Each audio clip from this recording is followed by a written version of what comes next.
Bismillahirrahmanirrahim. Assalamu alaikum wa rahmatullahi wa barakatuh. In November 1919, a conference was called in Delhi to try to persuade the British to keep their promises about maintaining the Turkish Empire. The leading figures at the conference were two brothers, Maulana Shaukat Ali and Maulana Muhammad Ali Johar, and a senior member of Congress, Maulana Abul Kalam Azad.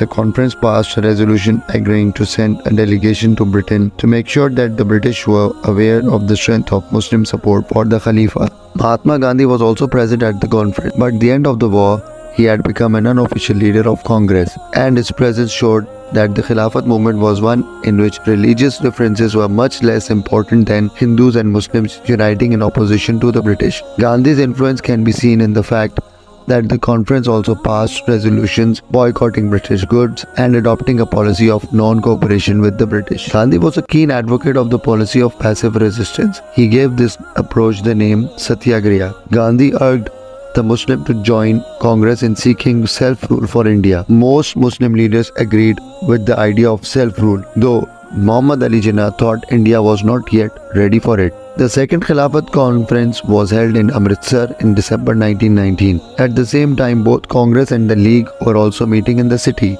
It was agreed that all three organizations should work together to oppose plans to dismember the Turkish Empire. It was agreed that Gandhi would take the lead in trying to persuade the British not to punish Turkey. This seemed a difficult task. Maulana Muhammad Ali had recently returned from a visit to Britain, in which he had impressed upon the British the importance of solving the Turkish problem. They had listened politely but were not persuaded by his arguments. On his insistence that Turkey should get justice, Lloyd George, the British Prime Minister, replied that Turkey would get justice. In January 1920, a deputation from the Khilafat movement called on the Viceroy to ask for fairness in the treatment of Turkey. In February, a further delegation was sent to England to try to persuade the Western powers not to treat Turkey in the same way as Germany and Austria. The delegation was in England. The terms of the treaty concerning Turkey, the Treaty of Sevres, were announced.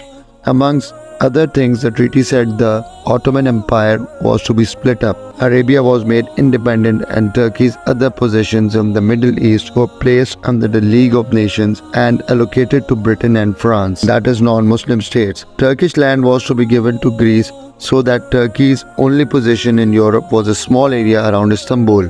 Turks later rebelled against this treaty and Treaty of Lausanne replaced it in 1923. Some of the land lost in Europe was returned, but Turkey never regained control of the Muslim territories in the Middle East. On 22nd June 1920, the Muslims in India sent a message to the Viceroy, warning that if the terms of the unfair Treaty of Sevres were imposed on Turkey, then a policy of non-cooperation in the country would begin on 1st August. Meanwhile, Gandhi began a tour of India to rally support for the Khilafat movement cause.